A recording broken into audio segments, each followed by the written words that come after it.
Greetings and welcome once again to Aspects of Aliyah. We're living in a time of international crisis, a crisis that's exacerbated in many degrees by the forthcoming elections in America, the change of government in the United Kingdom, the disastrous international policy of France, and we could go on. However, we are living in a time of international warfare. I don't need to remind you of the war between Russia and the Ukraine, the difficulties of realpolitik with the United States of America, with NATO, and various allied countries. But of course, at the same time, the thing that's of more concern and interest to ourselves is, of course, the conflict in the Middle East. So what I'd like to do over the next 3, 4, maybe even 5 sessions, let's see how the Lord leads us and how this work goes, is to look at the whole question of war. The question of war has bothered me for quite a long time. Speaking as an ex-serviceman myself, with a considerable amount of service behind me, this has always been in my mind since I became a historian, theologian, and whatever else labels get attached over the years. But after writing 14 books, I decided earlier this year to actually approach quite a thorny subject, which I've entitled Towards a Theology of Israel. You might think that sounds a little bit trite. However, in the whole study of theology, and there are many of these, there are only really 5 branches of systematic theology, and various other theologies generally appear as subdivisions of these. So without wishing to over-intellectualise this, by any means, I'd just like to point out that nobody's ever really proposed a theology for Israel. Isn't that odd, you might think? Well, not really, as if you've listened to our previous broadcasts about the relationships between the church and Israel, the studies in anti-Semitism, replacement theology, and various other things that we've done, it shouldn't come as a real surprise that this is an area that's been more or less totally ignored. So anyway, enough of the plug for the new book when it's coming.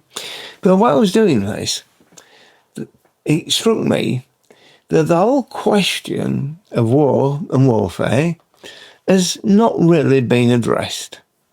So, as I said, I'd like to begin by addressing this now. So, in our first session, we're going to look at the whole question of war. So, where do we begin? As Thucydides ironically commented some 2,400 years ago with regard to the Peloponnesian War, in ancient Greece that is, of course, if you're not familiar with it, a time of peace is never anything more than a temporary truce in an ongoing war. Let's just reflect on that for a moment. A time of peace is never anything more than a temporary truce in an ongoing war. Now, I think we all agree we couldn't have faced that better if we'd started with 1948, when Israel became a nation and the surrounding nations didn't want it. So, we're now living in a time where our understanding of the historical process is constantly changing. Within the process, the term war is generally understood to express a conflict between at least two sovereign states. And as we've gone to our last teaching, we look at the concept of a sovereign state. So, okay, a conflict between two sovereign states or a civil war, usually clearly defined by uniformed parties who entered into hostilities for control of sovereignty of the said state. So ordinary wars and civil wars essentially outroot are both about control of a sovereign state and whatever that means. Traditionally, a sovereign state is identified by geography. At the time of writing, the distinction have become blurred in the extreme, not in the least in the Middle East and the conflicts between radical Islam and the West, or we could say quite reasonably, Iran and its proxies, Hamas, Hezbollah, the Houthis, in the Middle East, Boko, and various other proxies in Nigeria, Eritrea, and various other places, all financed, all orchestrated by Iran. So, truly speaking, the world conflict is between Iran and, let's just simply say, all the countries that do not accept their radical death cult of Islam. So the immediate question is, of course, is what, if any, as Christians, what is the question we're faced with as Christians? It's quite simple, really. What should we think about? What should we consider? So, as a starting point, as a firing shot, if you like, it's important to address the usage and abundant misusage and pseudo-understandings of common terminologies that are bandied about on the news, in particular the BBC in the UK and its counterparts in the USA, especially in Canada and other places. The terminology that's being used. Terminology such as proportionality, grossly abused and misused the term. Asymmetric warfare, used and abused. Illegal war, really? And international law, whatever that means. I'm going to suggest, as a student of history, law, philosophy and literature, over many years, international law should really read international convenience. And let's remember, of course, that the United Nations, or useless with purpose as I prefer to call it, interfere perpetually and consistently pass motions against Israel and the West in general. So this is a situation we're going to look at as we proceed. So, ostensibly, the world's major faiths and their traditions preach compassion and justice. Or do they? That's a good question, isn't it? Or do they? Sadly, or even ironically, many of the most horrendous wars, carnage, butchery, and sadism have been fought in the name of religion. The nature of battle and war has changed greatly in the last century, and more so following the unfreezing of the Cold War. It would appear that as the nations move towards polyglot conglomerates, the national concept of warfare, historically, in the recent period, has changed along with it. As we speak today, in the fall, or autumn as we call it, of 2024, a war between Britain and France, or for that matter Germany, will seem almost impossible at the turn of the 21st century. So, where we go from there? Now, an example of the concept of how war should be fought, initially, and this is where the first ideas really came from, was from the great theorist Karl von Clausewitz in the 19th century. According to Clausewitz, there was a clear division between the military and civilians, and this seemed that he held fairly well for a good number of years. However, the Germans abused that in Africa with their massacres of the indigenous peoples, or Hutus, at the turn of the century. Turkey abused that with the Armenian genocide, and from that point the list almost becomes endless, doesn't it? So, Clausewitz demanded, and I say this held for quite a while, there was a division between military and civilians. War could be waged only by the state, on behalf of the state, against another state, and the instrument of this war is the army. The army is distinguishable from civilian populations by the following measures: the wearing of distinctive uniforms, the salute to various authorities, and the observation of military law. Civilians are a distinct group, and therefore have special protection. Practice based upon Clausewitz was codified in the second half of the 19th century from around the time of Solferino in 1959, which eventually developed into the Second Age Conference in 1907. In the post-Clausewitzian era, it's understood that where religious contours are a defining factor in hostilities, there are three basic principles that escape particularly Christian commentators. Firstly, the ethical dimensions of conduct in hostilities vary from religion to religion, whereas Christianity would claim, observe this word claim, will claim that compassion and ethics are very, very important.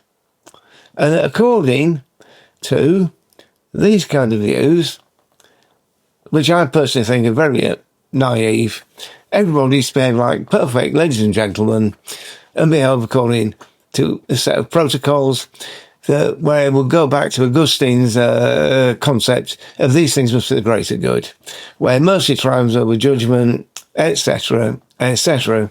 However, I'm afraid, from the turn of the century, even when the Hague Conventions came out, that would eventually lead to the Geneva Conventions, und so weiter, it was all rank optimism in real terms. However, as we say, the religiously defined tradition of opposing forces do not match. As famous words from Forrest Gump, apples are apples and oranges are oranges. And the two really don't live together harmoniously.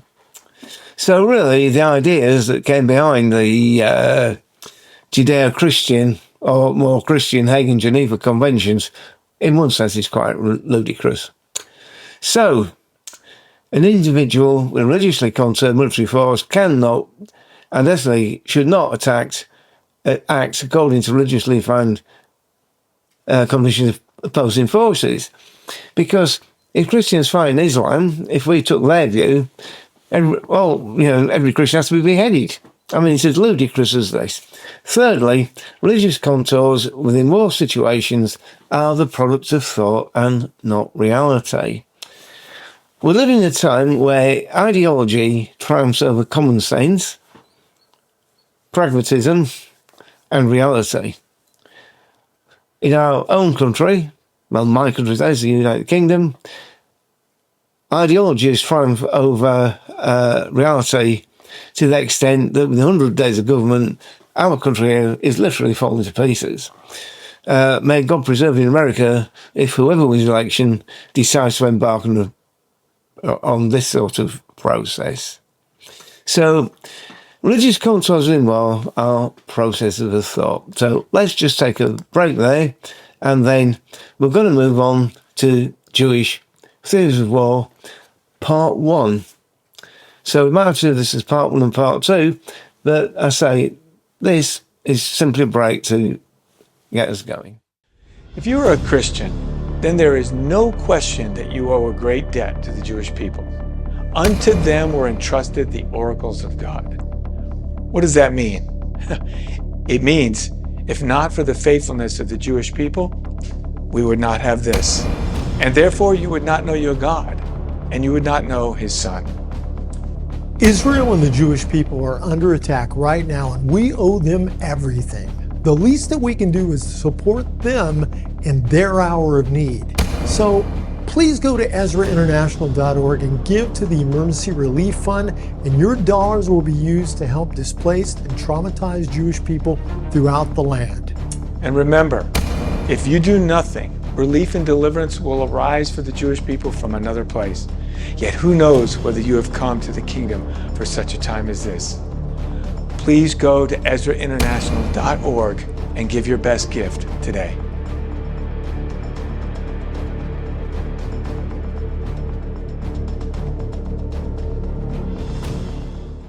Welcome back. So we're going to look at Jewish theories of war. To gain an understanding of war and its ethical issues, it is essential to commence with the Hebrew Bible as a starting point concerning war throughout the historical process. It may come as a surprise that apart from Ruth and Song of Songs, all of the books within the canonical Tanakh deal with war.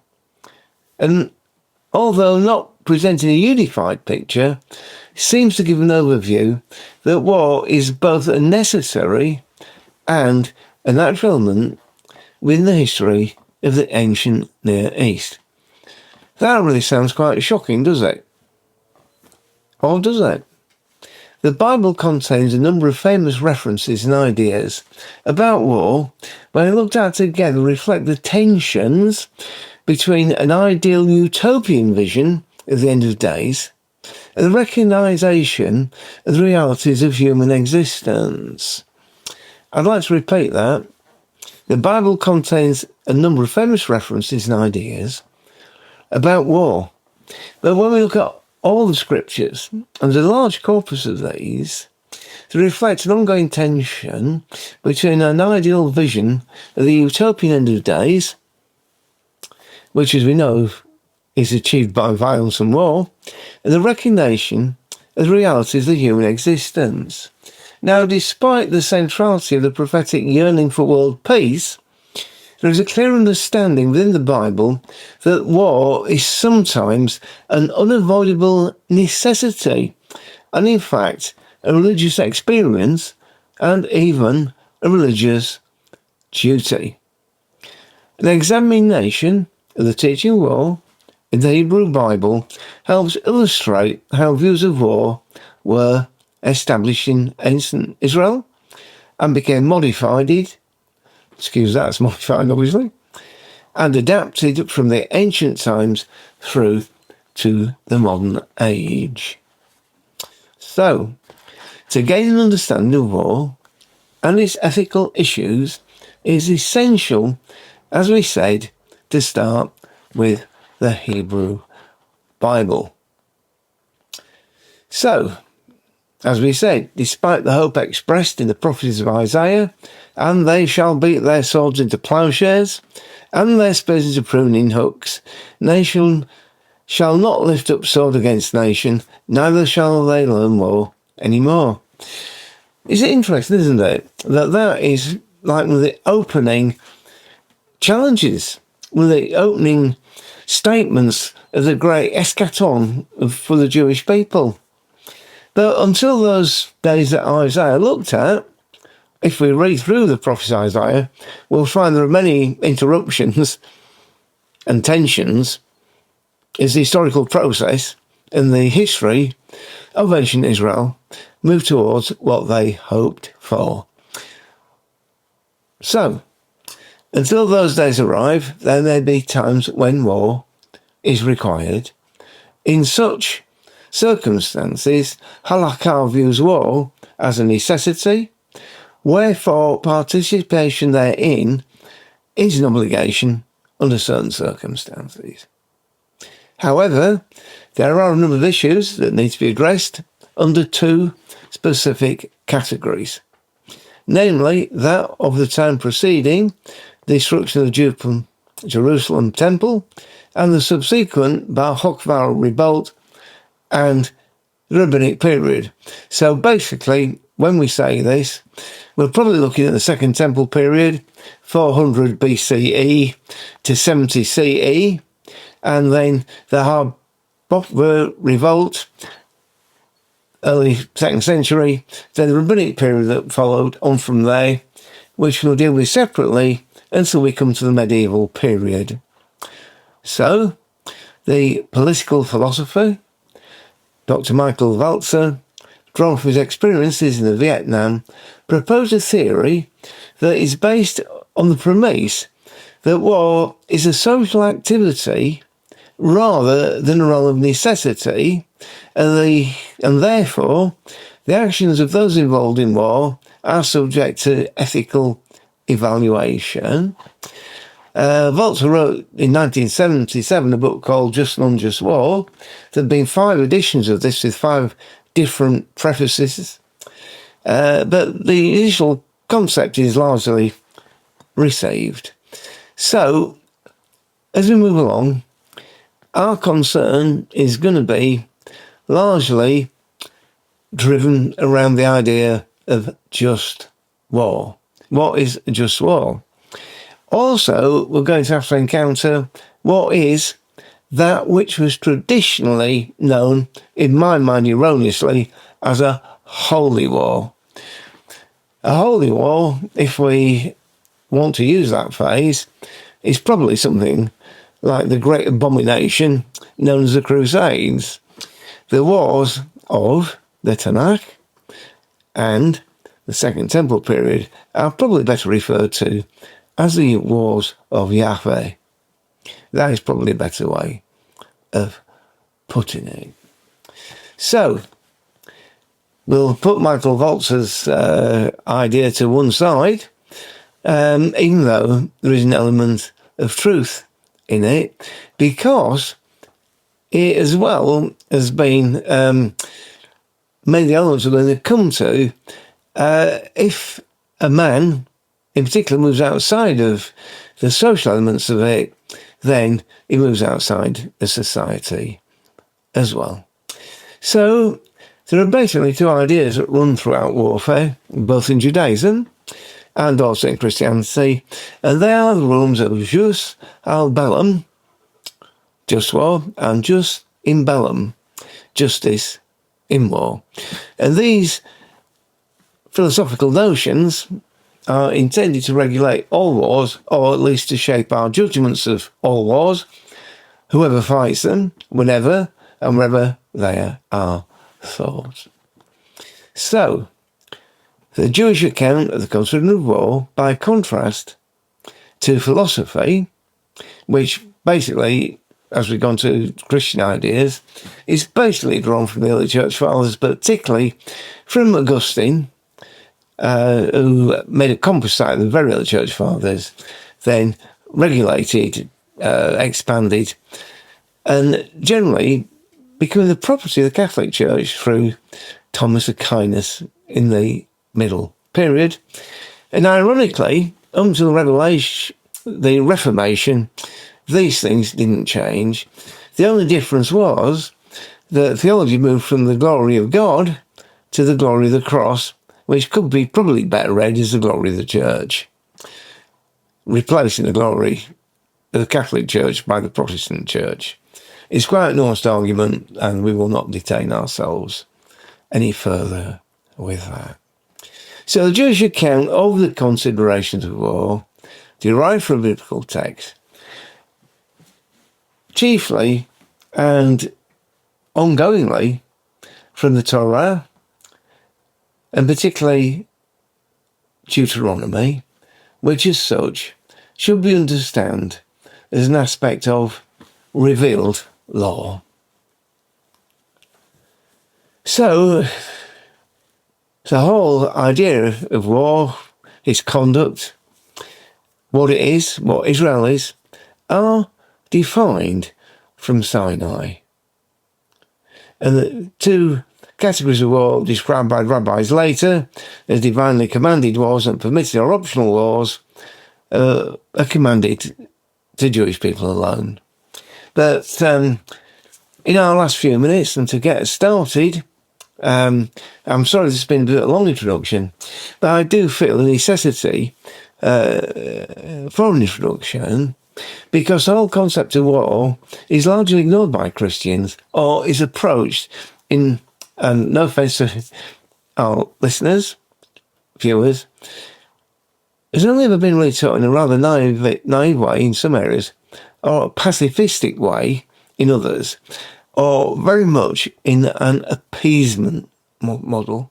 And the appeasement models promulgated by the Anglican Church in England, and particularly by the Archbishop of Canterbury, all model round appeasement. And appeasement, historically, has never worked, as any good historian will point out. And for those of us that are old enough to remember the Second World War, if not actively, at least by being the children of having parents who went through it, the appeasement towards Hitler was a classic case of it. Appeasement not having an idea at all. If I was very different, I could give you another countless exercises. Appeasement never works. Appeasement essentially is viewed by any enemy as weakness. Let me say that again, weakness. So I'm just going to leave us on this session with a scripture for you to ponder on. And I'm just going to preface this with what I think is the most important thing that we should learn concerning war. God, our God, the God of Abraham, Isaac and Jacob, the God of the Torah, the God of Israel and Christianity, first introduces himself in a revealed way to the Jewish people in this context. When you go to war against your enemies and see horses and chariots and an army greater than yours, do not be afraid of them, because the Lord your God, who brought you up out of Egypt, will be with you. When you are about to go into battle, the priest shall come forward and address the army. He shall say, Shema Israel, hear, O Israel, today you are going into battle against your enemies. Do not be faint-hearted or afraid. Do not be terrified or give way to a panic before them, for the Lord your God is the one who goes with you to fight for you against your enemies and to give you victory. Deuteronomy 20, verses 1 to 4. When we come back, we're going to commence with Exodus chapter 15, which is where God and his relationship with the Jewish people becomes established. We might say part of the title deeds of the Jewish people with their relationship with Yahweh, the land and everything, are endorsed, consummated and revealed at Sinai.